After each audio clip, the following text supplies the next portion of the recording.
the streets, the demonstrators are having everything their own way. In 1979, the world was gripped by a new kind of revolution.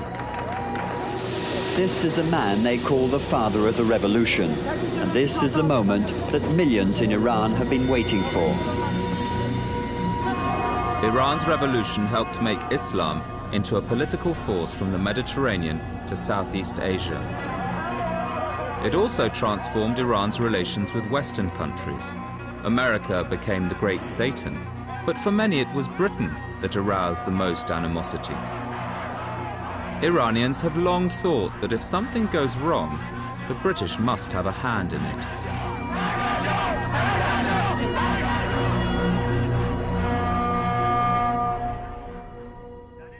As a British writer and journalist living in Iran, I've come to appreciate Iranian culture for its wit and subtlety.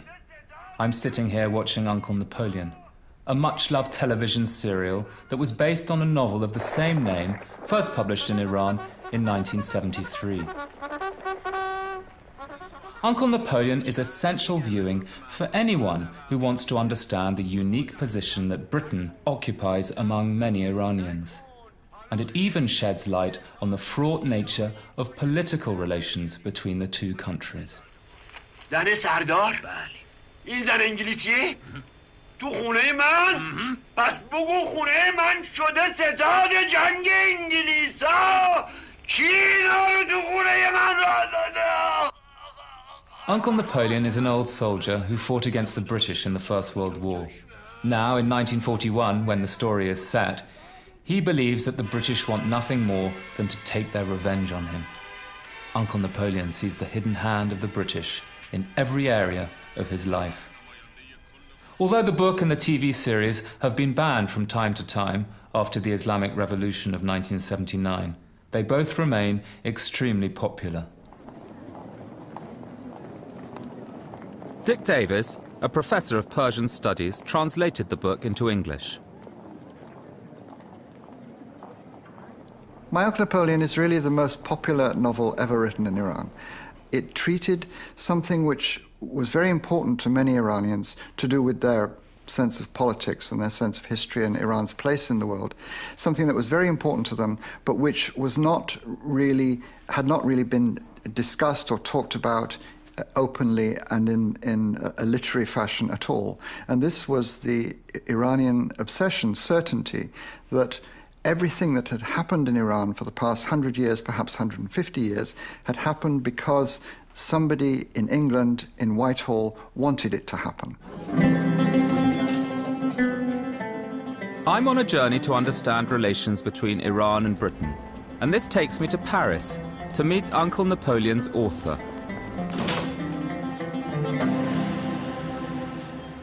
Iraj Pezeshzad was a diplomat until the revolution of 1979, when he went into exile. الو سلام آقای پزشکزاد، من دوبلیک هستم. خیلی ممنون. حالا این تیکری که من برای شما میخوانم، قمر که به اصطلاح نوه عموی دایجانه حامله شده از آدم ناشناسی که معلوم نیست که بحث راجع به اونه. دایجان معتقده که دستور انگلیس هاست. حالا بگذاریم این تیکه. دایجان با لحن تندی گفت: اسدالله، خواهش میکنم شوخی رو کنار بگذار. اسدالله میرزا خندید و گفت: پس به نظر شما انگلیس‌ها با هر کی دشمن باشن یه گردن کلفت مأمور میکنن نوه عموشو بی‌سیرت کنن؟ مزخرف نگو، سفسطه نکن. حالا خیلی مونده تا تو از حیله‌های این گرگ پیر سر در بیاری. خوبه که تو وزارت خارجه کار میکنی. پس ما این حساب نوه عموی هیتلر و نوه عموی موسولینی هر کدوم تا حالا 3 شکم زاییدن. دایجان ناپلئون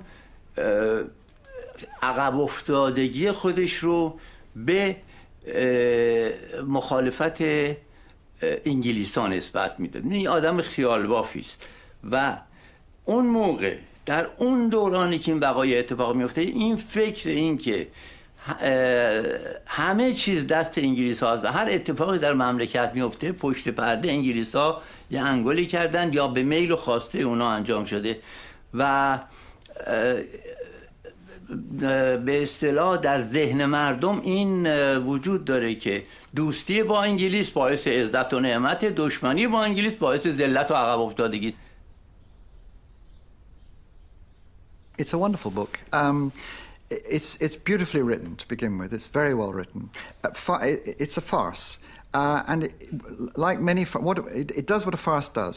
It takes a stereotype which is rooted in reality, but it exaggerates it for comic purposes. It's a bit like, say, P.G. Wodehouse and Bertie Wooster. You know, England is not populated with Bertie Woosters.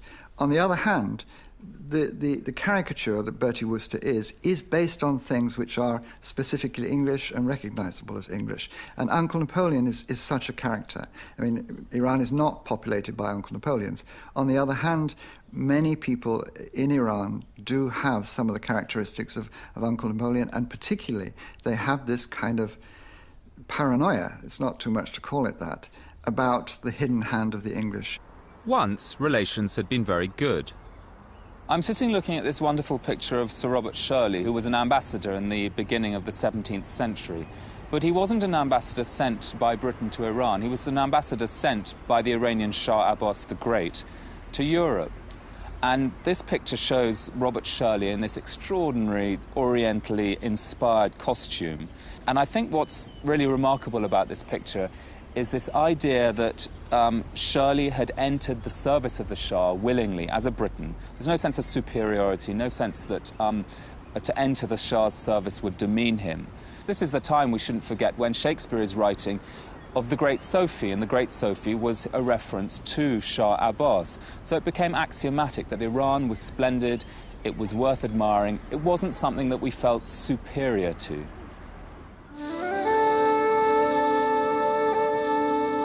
European visitors to Iran marvelled at the architecture and splendour of Isfahan and other cities. But the wonder and admiration waned as British power grew. By the late 19th century, Britain had the richest empire in the world, but Iran was poor, victim of two rival empires, Russia and Britain, who treated it as a buffer state and sought to extend their influence. In England, it was seen as a place that might fall into the hands of Russia, that was weak and probably couldn't retain its own independence, though in fact it did, and had to be kept an eye on. Short of money, the Shahs of the time granted a number of concessions to foreign companies. Really, from the beginning of the 19th century, Britain had regarded Iran as an essential piece of real estate on the communications route to India. It was all about India, as so much of the rest of the empire was. And I think we'd got into the habit over the years, over really almost a century and a half, of regarding Iran, although an independent country, as a place where we really called the shots and somehow had a natural right to do so. The British had had a complicated relationship with Iran throughout the 19th century, but largely saw themselves as competing against the Russians for influence in Iran in defense, mainly of their empire in India. And one of the ways in which they sought to compete with the Russians was to encourage the development of how they saw it, liberal democratic ideas. While British speculators looked to Iran's mineral wealth, some of its diplomats were helping the Iranian nationalists in their battle with the Shah for greater democracy.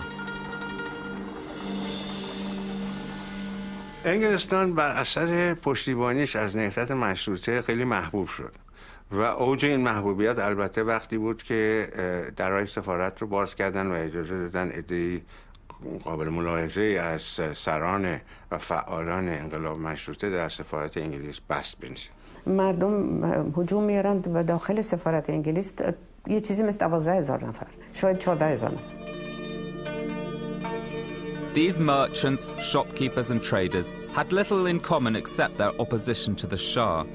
Some wanted legal reform inspired by Western models, while religious leaders across the country wanted any reform to be defined by Islam. اصلا چندین شب و روز مثل 2 هفته تقریبا یا شدم 3 هفته من الان دیگه خاطرم نیست. اونجا زندگی میکنن، نهار شام و تجار بزرگ میدادن یا بیشتر کسبن و اونجا تعلیم داده میشد، یعنی بهشون میگفتن که شما چی تقاضا کنید و شارژ دافر انگلیس گراند داف هستش که تماس داره با اینا، مذاکره میکنه، وساطت میکنه. بنابراین یک نقش خیلی اساسی این بست توی انقلاب مشروطه داره. The Shah eventually backed down and allowed a parliament, but Britain's support soon gave way to political expediency, and the people's hopes for democratic reform gradually withered. Certain changes in the relationship, in the broader relationship with Russia, meant that by 1907, their interest in the constitutional movement in Iran became subservient to their broader political and national interests with Russia. And I think that relationship took precedence, and from 1907 onwards, they basically, on an official level, lost interest in the constitutional movement and the revolution. Finally, the English and the Russians got together in 1907, and they actually made a treaty which the Persians were not invited to attend the discussions that led up to this treaty, and they were only told of it afterwards. The agreement divided Iran into spheres of influence, Russia to the north, Britain to the southeast, with a neutral zone in the centre. It was designed to reduce the rivalry between Britain and Russia, but many Iranians saw it differently. وقتی که این قرارداد بین انگلیس و روسیه بسته شد و به خصوص تقسیم ایران در واقع حاکمیت ملی ایران رو 100% در مورد تردید قرار میداد و در نتیجه ملت ایران رو سخت از انگلیس ناامید و مایوس کرد. که از انگلیس انتظار حمایت داشتن، از انتظار حمایت علیه روس‌ها.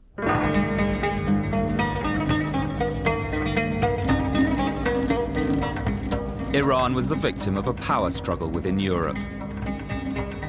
Germany was expanding aggressively. A nervous France brokered an anti-German alliance involving Russia and Britain, the 1907 Anglo-Russian Agreement.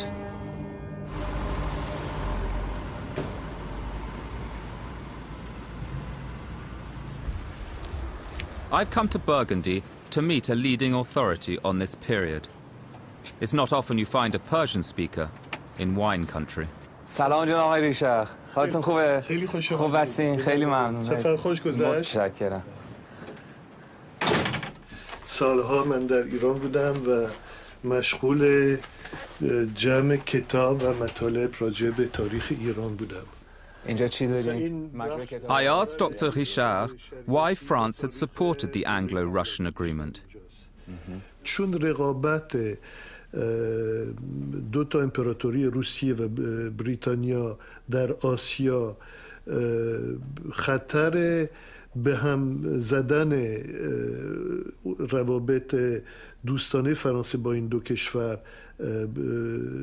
به وجود آورده بود، فرانسوی‌ها فشار آوردن تا هم روسیه هم انگلیس برای تقسیم مناطق نفوذ در آسیا، نه فقط در ایران، در افغانستان و در شمال هند، یک توافقی با هم داشته باشن و دیگه رقابت دوستانه داشته باشن و منطقه به اصطلاح خنثی بین 2 تا امپراتوری یا 2 تا منطقه نفوذ بمونه. خب ببینید اثر قرارداد 1907 اینه که انگلیس با وجود اینکه حمایت میکنه از مشروطه، این زمان دیگه از روسا حمایت میکنه. یعنی وقتی مجلس به توپ بسته میشه دیگه حمایت نمیکنه. وقتی که مجلس دوم رو روسا با اولتیماتوم خیلی سختشون چیز میکنن، مجلس رو وادار میکنن که بسته شه، انگلیس‌ها باز همتی نمیکنن. یعنی اینجاست که دیگه اون شک ایرانی‌ها که اینا با روسا دارن همکاری میکنن. توی شلوغی مشروطیت با همه اون فداکاری های من خواستن آبروی منو بریزن، خواستن منو به لجن بکشن، همه جا هو انداختن. تو روزنامه های اون موقع نوشتن که من تو قضیه توپ بستن مجلس با کلونل لیاخوف همکاری داشتم. درسته من جزو فوج قزاق بودم، ولی به ارواح آقای بزرگ قسم اگر یک گلوله از تفنگ من شلیک شده بود. In his mind, he's a fantasist. He's a kind of Don Quixote figure. In his mind, these skirmishes that he fought with these tribesmen have magnified into enormous pitched battles against the forces of imperialism, with him as a Napoleon figure.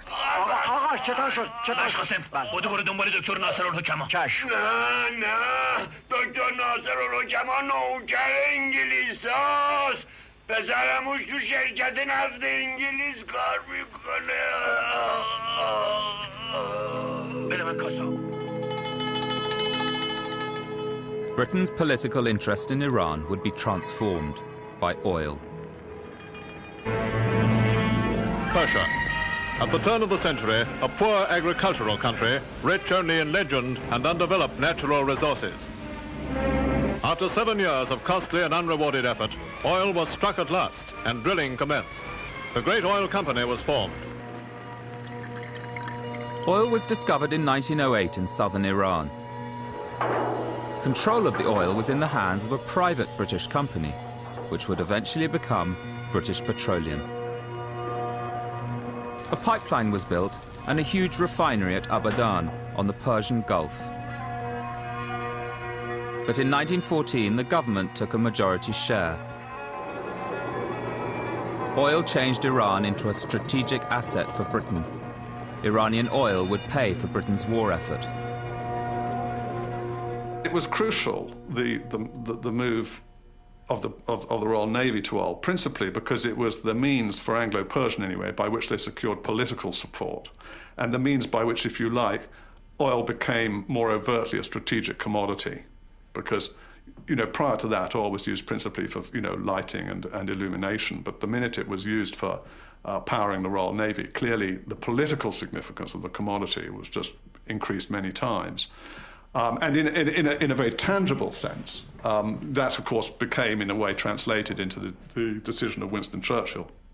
When he was First Lord of the Admiralty in 1914, he championed a move for the British government to take a majority shareholding in Anglo-Persian. Iranian oil helped Britain win the war, but Iran was ruined.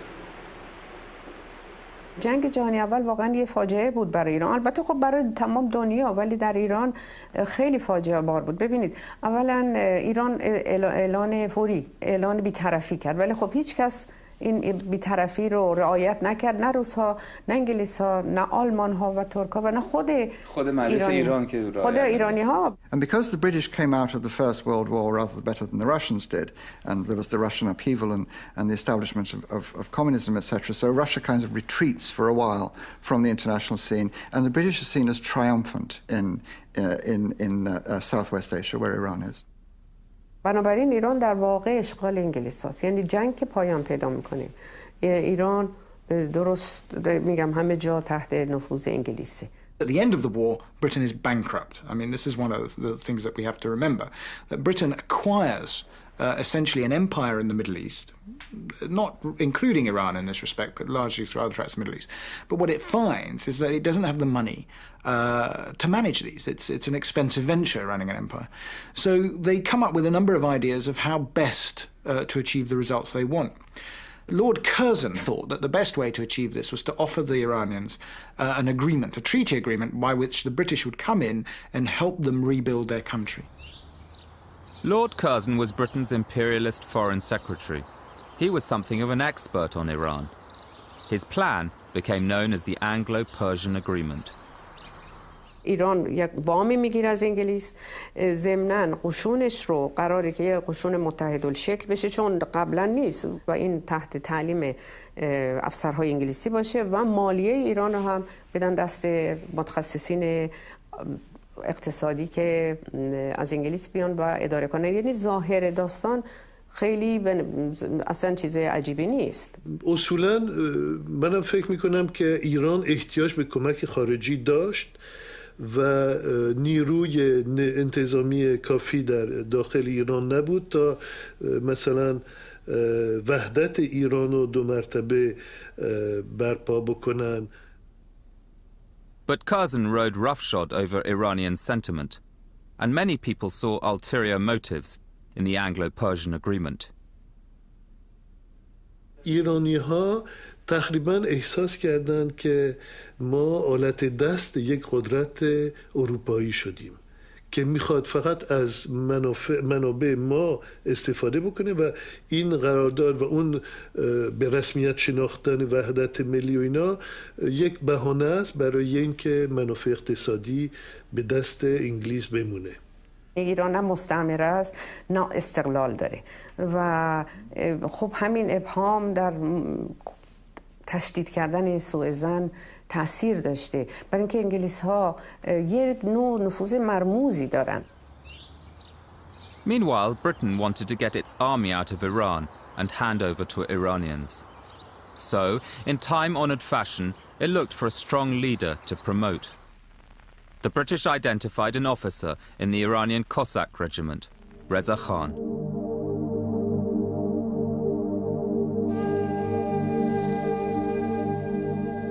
Reza Khan came to power in a bloodless coup in 1921. Historians inside and outside Iran still debate the extent to which this was an Iranian-led or a British plan. The British certainly trained the Iranian forces, but did they encourage a coup? یک افسر انگلیسی گماشته شد که بریگاد قزاق خود نظم بده و یک مشق نظامی و اینا بده و یک آموزش نظامی بده و این نفر هنری سمایس بود که یک کمی مرموزه به خاطر اینکه خیلی از ایرانی ها فکر میکردن که سمایس تمام توطئه رو خودش ساخته. معلوم نیست. خود سمایس در خاطراتش که هنوز منتشر نشده آخرش میگه که بعضیا فکر میکنن که ما انگلیس ها این کودتا رو ترتیب دادیم، ولی درست نیست. ابتکار عمل دست ایرانی ها بود. این کارها کاملا بدون اطلاع دولت انگلیس انجام شد.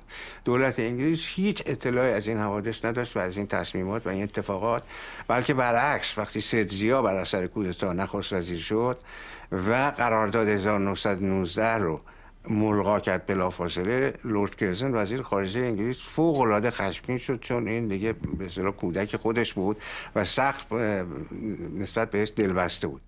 قراردادم دیگه منتفیه و با یه حکومت قوی موافق انگلیس. سید ضیا اصولا همیشه با انگلیس ها رابطه دوستانه داره. به وسیله او و خب رضاخان قزاق قدرتمند و ناسیونالیست و فلان، این کودتا به دست اینها اجرا بشه با حمایت انگلیس ها.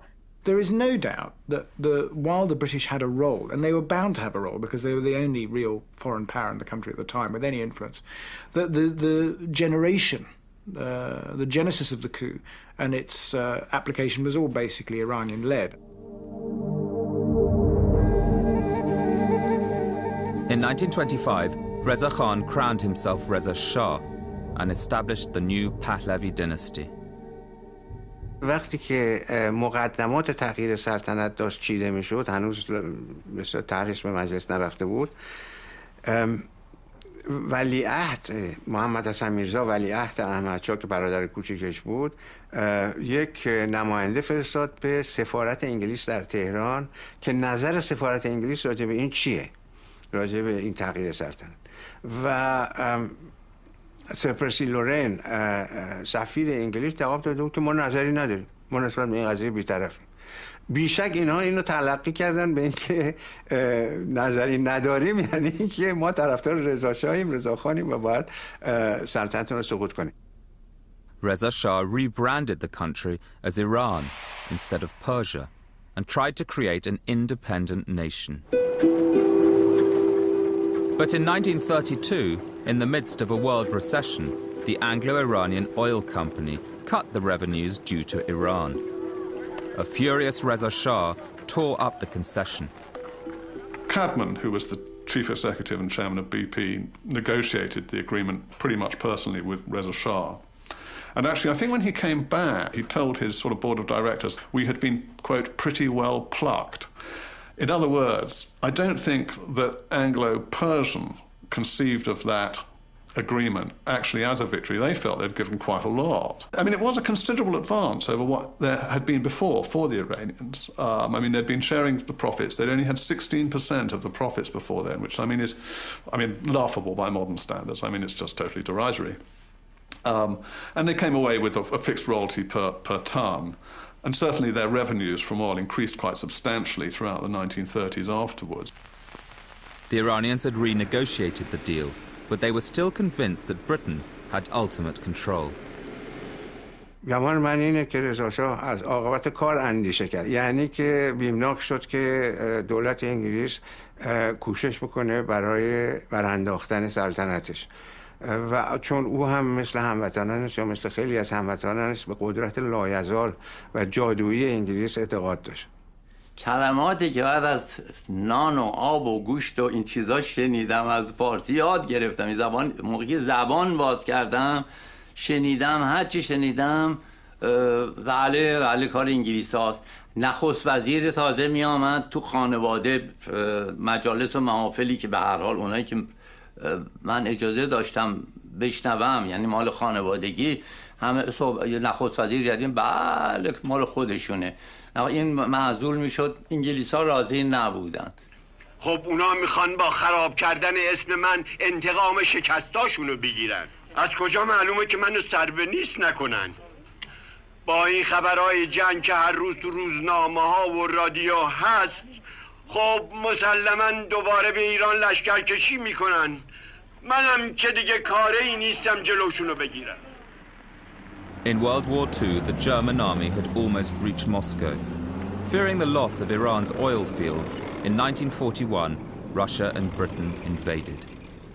There was no doubt in our mind that the Germans expected to take the refinery and the oil fields intact because they never bombed it. It was a mystery why there was never any attempt to overfly the place, let alone bomb it, during the war, and it could only have been that they thought it was a plum that would drop into their laps. By the time of the war, Reza Shah had become unpopular. His autocratic approach had alienated his people.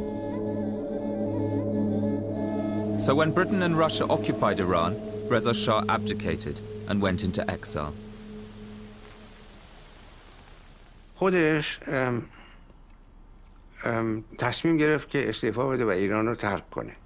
خیلی ها گمان میکنن که انگلیس بهش فشار آورد که این کار رو بکنه یا اولتیماتوم داد که این کار رو بکنه.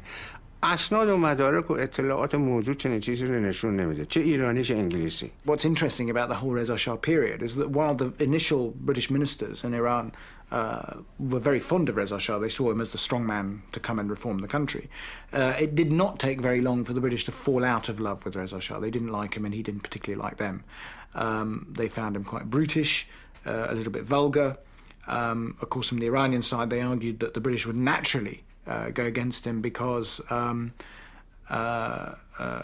he was such a nationalist. By the end of the 1930s, he was proving increasingly unpopular within Iran itself. There was a thesis developed in Britain that Reza Shah was moving towards the Nazis. Plans were put into operation to weaken the government of Reza Shah. The BBC Persian services suddenly changed tack on the eve of the Anglo-Russian invasion of Iran and accused Reza Shah of being a bloodthirsty dictator that had to be gotten rid of. Reza Shah's son, Mohammad Reza, took over from his father, and he would always blame the British for his father's downfall. With Reza Shah gone, the press and political parties flourished, including a new communist party. But Iran's relations with Britain would overshadow politics once more, and again oil would be the bone of contention. The situation by then was Abadan was the biggest refinery anywhere in the world. There were probably about 2,500 British expatriates living there, and there were probably about 75,000 Iranians working for BP in Iran, and most of those would have been at Abadan. So it's a pretty sizable community. Abadan, a modern township of tidy streets and roomy houses. English-looking houses with neat gardens and spacious lawns. The company did everything. It maintained the housing, it fed us, it looked after our health, it looked after the water supply, the hygiene, everything. Everything that we depended upon came from the company. Rugby football was not forgotten, and though it was many miles from Twickenham, the rules were just as strictly observed. It was said that if you could get together an interest group, the company would provide the facilities. They were marvellous in the way they looked after us from that point of view. Golf clubs, golf courses, swimming pools, tennis courts, squash courts. If you wanted it, the company would provide it. But conditions for the Iranians, who made up the majority of the workforce, weren't so salubrious. Even the best educated were kept in junior positions. Now, of course, in the case of this particular oil operation, I mean, you have a managerial hierarchy that quite quickly developed to run the operation, and that was a necessity to run the operation. But of course, the more senior positions were held by Brits.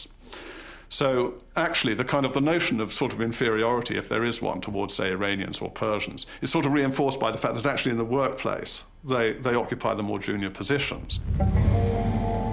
The Iranians were increasingly resentful of British arrogance. And now the Russians too were demanding oil concessions. شوروی از ایران تقاضا کرده بود که در 5 استان شمالیش بهشون امتیاز نفت شمال داده بشه، معادل یعنی نوعی تعادل با امتیاز نفت جنوب که انگلیس‌ها داشتن. و یادتون باشه که اون موقع شوروی هنوز ارتشش در ایران بود. Now, Mohammad Mossadegh, a nationalist and a veteran of the constitutional revolution of 40 years before, returned to parliament. ولی مصدق به خصوص در مجلس یک رول مهمی بازی کرد برای جلوگیری از این، به این معنا که یک طرح در مجلس به سرعت گذروند که مطابق اون طرح دولت ایران حق نداشت بدون تصویب مجلس هیچ گونه امتیازی به هیچ قدرت خارجی بده. With oil dominating the political agenda, attention shifted to Britain's oil concession, with Mossadegh leading the opposition. دکتر مصدق اینطوری بگیم، دکتر مصدق خواستار آزادی و استقلال ایران بود. به همین علت هم وقتی که می‌بینید ایشون رئیس کمیسیون نفته، قانون اصل ملی شدن نفت رو ایشون تحت عنوان به نام سعادت ایران تنظیم میکنه و ارائه میکنه به مجلس. میخواست این سلطه‌ای رو که استعمار بریتانیا در ایران و در خیلی کشورها برقرار کرده این از بین بره.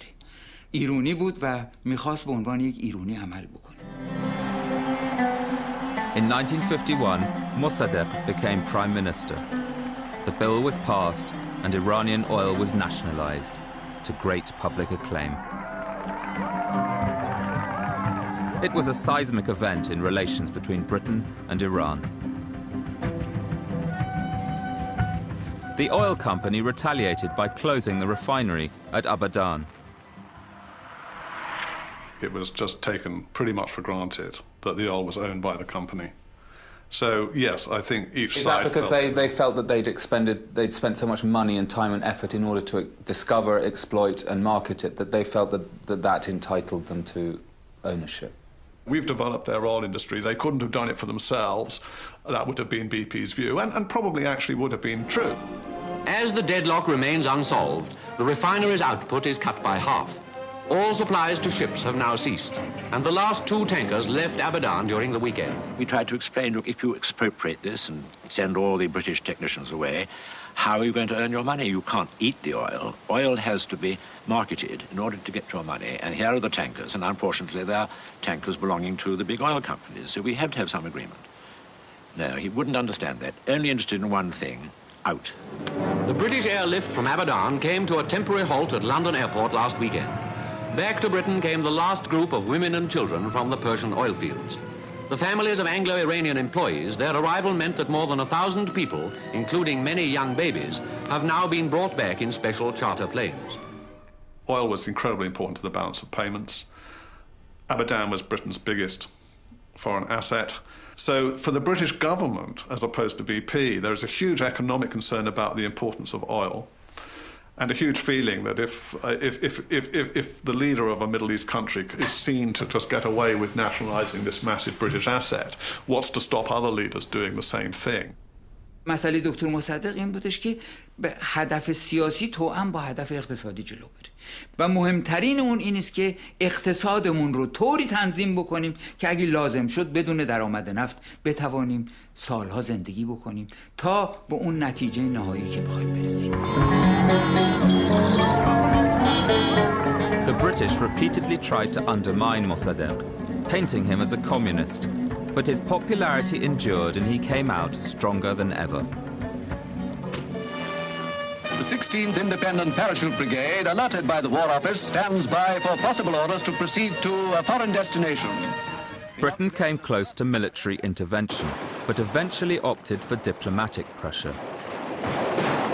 سفارت انگلیس و مصدق در اکتبر 1952 بست به این عنوان که این سفارت مشغول بوده با دستیاری برادران رشیدیان، سرلشکر زاهدی و سرلشکر حجازی که کودتا بکنه در مجلس. 1952 was for America a year of decision. A record 62 million, representing a cross-section of this broad land, streamed to the polls. Things were about to get rougher for Mossadegh. In America, newly elected President Eisenhower took a hard line against the communist threat. The same month, British officials flew to Washington. We went there, really, I would have said, to persuade the Americans at that stage that we weren't going to get anywhere with Mossadegh, and that his remaining in power was very dangerous to both our interests, and also to tell them a little bit about the means we had at our disposal for changing the government. And we felt, after we'd been talking for some time, that they accepted that Mossadegh remaining in power would eventually lead to a communist takeover. It was my feeling then, it remains my feeling, that the British understood the extent of paranoia in this country concerning communism. This was the day of Joe McCarthy, and that the British consciously played on that fear in order to help persuade us to involve ourselves in the coup. The British plan was to get the Shah to sack Mossadegh and install a general, Fazlullah Zahedi, in his place.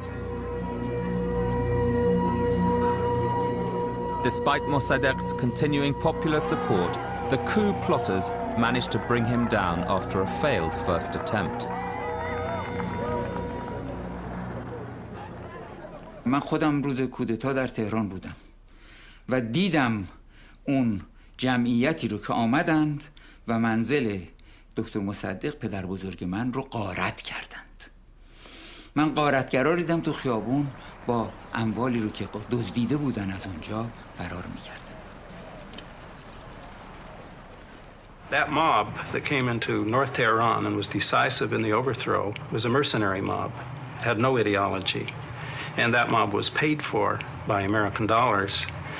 And the amount of money that was used it has to have been very large.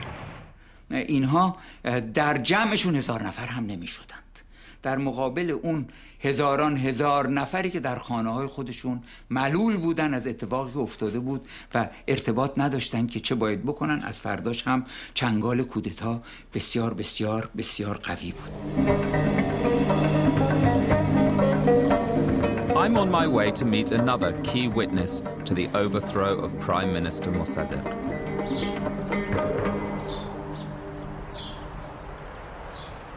General Zahedi's son, himself a former Iranian foreign minister, now lives in Switzerland.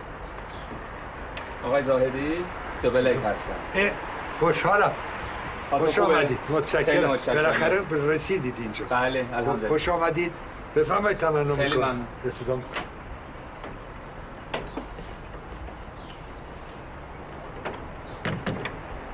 باید بیاد داشته باشید که در این پریود مردم دنبال شخصیتی بودن اسمش فضلالله زاهدی بود. بنابراین اگر یک شخصیتی نبود. دولت خارجی هم مثل امریکا و انگلیس اون وقت دو موضوع براشون مهم بود.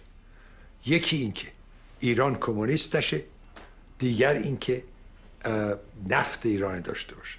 این جریانات عده‌ای زاهدی رو میخواستند که بیاد نخست وزیر بشه. فرض بکنیم که اون روز اینها کودتا کردن، به قول شما.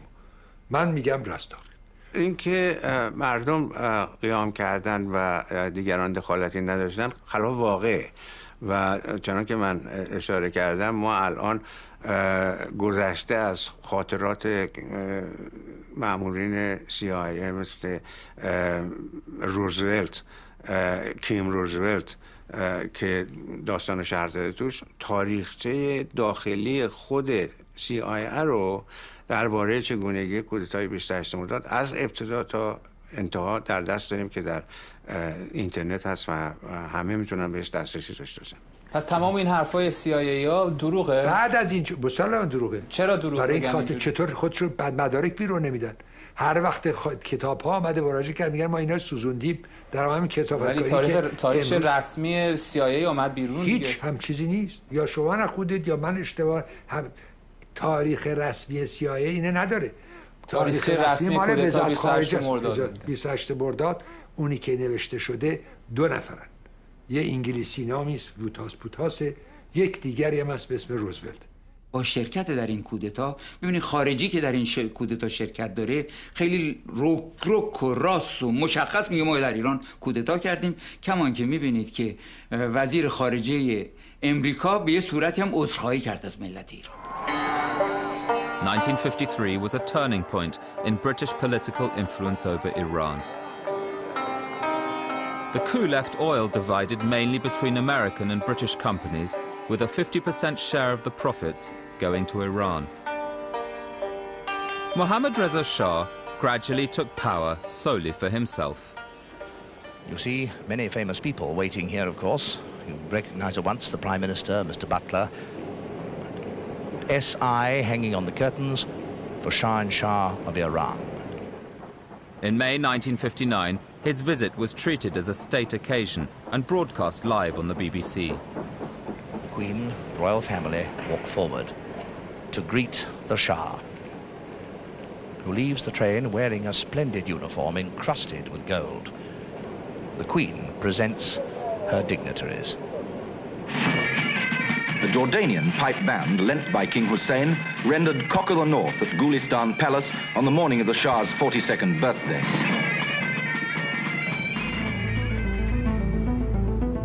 Oil revenues had resulted in a dramatic expansion of Iran's economy.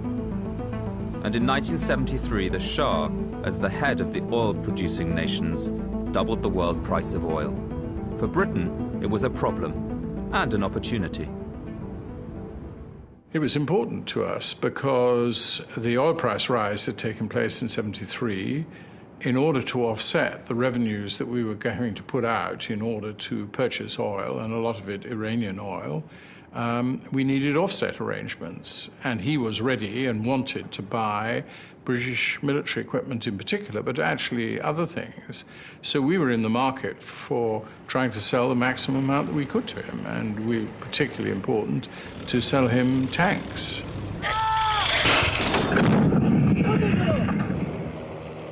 Trade took over from politics as the Shah used his oil revenues to buy British technology.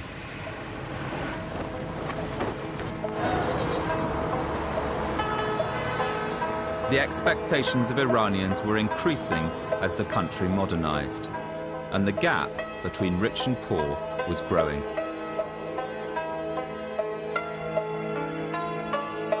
Iran's religious traditions were being ignored. The Shah couldn't tolerate opposition of any kind, and his only answer was repression. The West became nervous about their rich friend. The Shah by then was pretty autocratic. He had had his way substantially since the oil price rise in 1973. I became Foreign Secretary in 77 and saw him that year in Tehran. And I had a good dialogue with him and was even able to raise the treatment of prisoners and the need to have independent inspection from the Red Cross or Amnesty, and didn't provoke an outcry from him. But nevertheless, he was hypersensitive of any criticism, and he was reluctant to take advice, and you knew that. So you had to handle him within those constraints. You seem to think that we're very lazy in the West. I don't think I see. You know? I know. Do you see this as the besetting sin of Western industrial civilization, that people don't work hard enough? They don't work hard enough. You talk too much about your so-called democracy, accusing other people of not being democratic. You write too much and you work not enough.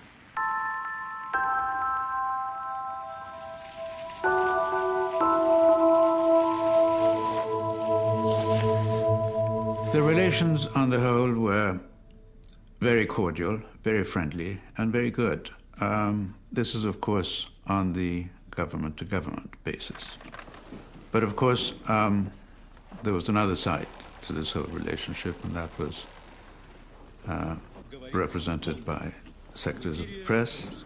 And, of course, there was the almighty BBC. To the Shah's mind, it was hypercritical, it was tendentious, and it lacked objectivity. The World Service in particular became a source of friction. The BBC, I think, was really quite popular because it broadcast news which Radio Iran wouldn't, and therefore it had far greater credibility. The relation between Iranian listeners and BBC Persian service has been some sort of love-hate relationship. They expected foreign radio broadcasts to reflect what they felt was the truth. The BBC covered the discontent extensively on both radio and television. The Shah told his ambassador to take action. The Shah essentially wanted to suppress the BBC, particularly the BBC Persian services. I remember only too well the endless representations I got from the Iranian ambassador. Now, on this issue, I was very tough. David Owen, of course, for whom I had a great deal of sympathy, and do still, though I haven't seen him for a very long time, said that I agree with every word that you say, Foreign Minister, but the BBC is independent and there's nothing I can do about it. I explained to him time after time that though the Foreign Office on its budget funded part of the British overseas broadcasting, we did not control their policy. Hearing this from the Foreign Secretary was sufficient for Iran's ambassador, and he sent a telegram back to Iran. By the standards of those days and my position in London, even though I say it myself, I think it was rather an audacious telegram, in which I said that we would be better advised to simply ignore the contents of foreign broadcasts as far as the Iranian regime is concerned, and that if the fate of the Iranian monarchy depends on a 5-minute or a 10-minute commentary by the BBC, we might as well pack up our bags and go. One man provoked particular passion on both sides. They were very unhappy about our even mentioning the name of Khomeini when he was in France. The reporting of what he said, and we had to report what he said, of course, in reaction to events in Iran. The reporting of what he said was strongly resented in Tehran, very strongly. But inevitably we had to report it. It was part of the general picture. The BBC, of course, maintained, I think the phrase that they used was that in the political equation of Iran, the Ayatollah Khomeini was then a valid player. He was a very prominent figure, and what he said constituted news and had to be broadcast. It was inconceivable for the Shah, and for that matter for the great majority of the Iranian people, to accept the fact that you could have the broadcasting authority of a government who was broadcasting views not necessarily in accord with the views of the government of the day. The Iranian radio and television went on a strike for some time, and that gave even more prominence to Persian broadcasts from the BBC. The strike became the subject of a famous Iranian cartoon.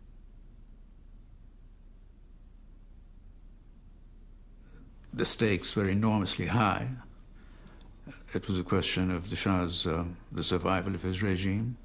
I could do something, and he knew I could do something. I could have interfered with the BBC. I hoped the BBC would have sent me packing and told me to mind my own business, and I believe that they would have done. David Owen was very critical of us, actually, largely because he saw things through his own perspective and found the rows which occasionally erupted difficult to cope with, and therefore he took it out on us. And I remember one particular occasion when there was a lunch at Bush House of the Board of Governors, at which David Owen was present, at which he let fly, and I had to defend myself. Well, that's absolute nonsense, and I'd like to have evidence of that. I mean, firstly, I don't think I've ever met Mr. Mansell. So that's the first thing. If Foreign Secretary was going to interfere, I don't frankly think I would interfere at that level.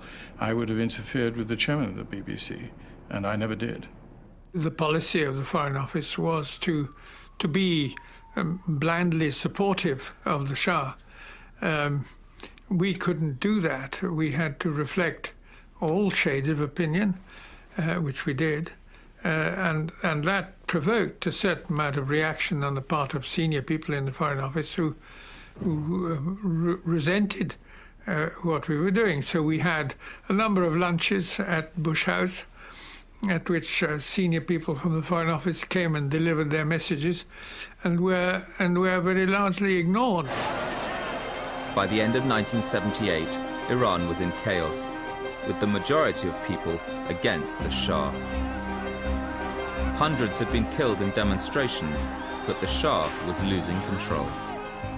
I believed by then that, well, certainly by December, that the game was up and that he was almost certainly going to go, and the only people who could make that choice and handle the situation were the Iranians themselves. The Shah fled Iran, and Ayatollah Khomeini returned to take power. Britain and Iran's relations entered a new phase of almost complete estrangement. The Shah would always blame the British for Khomeini's rise to power. He was always suspicious of the British, and I think, to begin with some justification. You must remember that he'd seen at the age of 6 that his father had been put on the throne of Iran by the British. At the age of 21, he'd witnessed his father's removal from the throne of Iran by the British. And of course, in 1953, the British had collaborated with the Americans in removing Mossadegh from office. So he was keen to attribute to the British and the Americans, to the Western powers, if you wish, magical powers that simply didn't exist. The events within Iran, he would very largely have interpreted as the machinations of Western powers, which I think was quite wrong.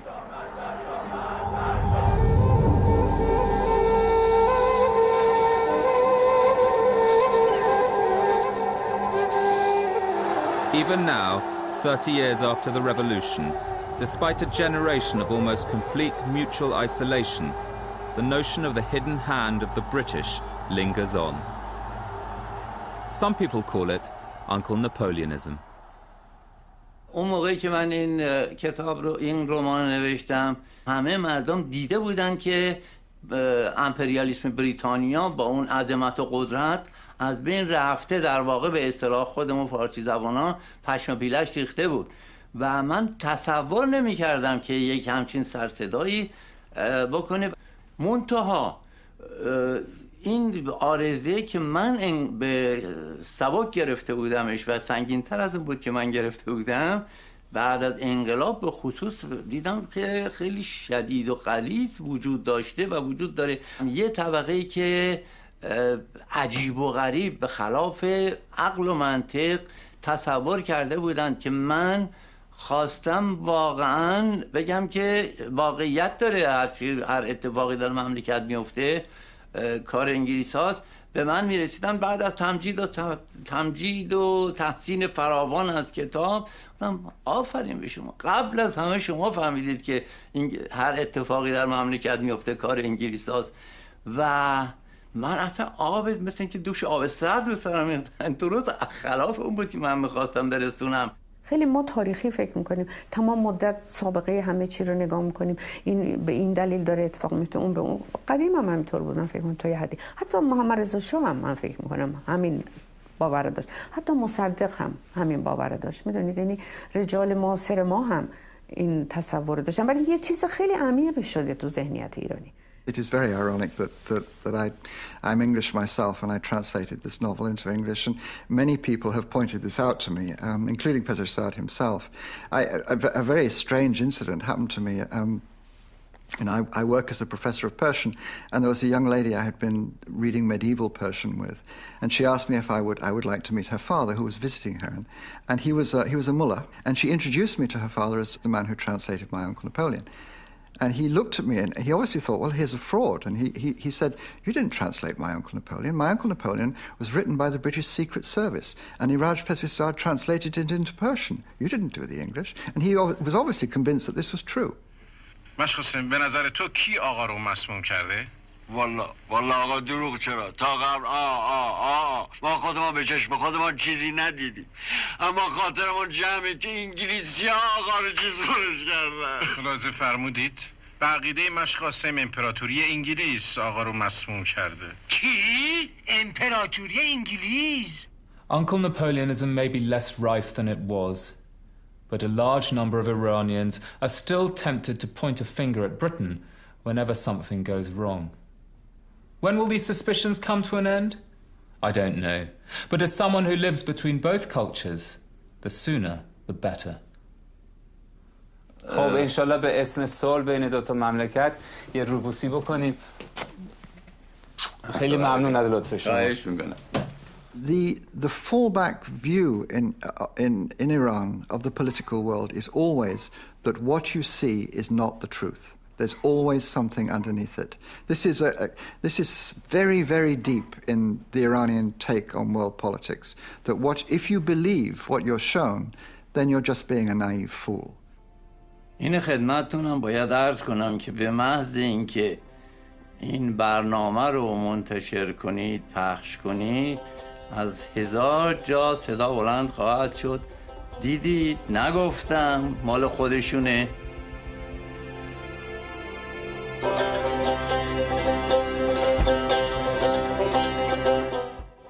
Storyville looks at America's frontier wars in Ghosts of the 7th Cavalry on BBC4 on Monday at 10.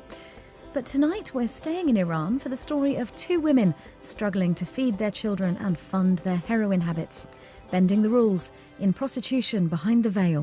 Next.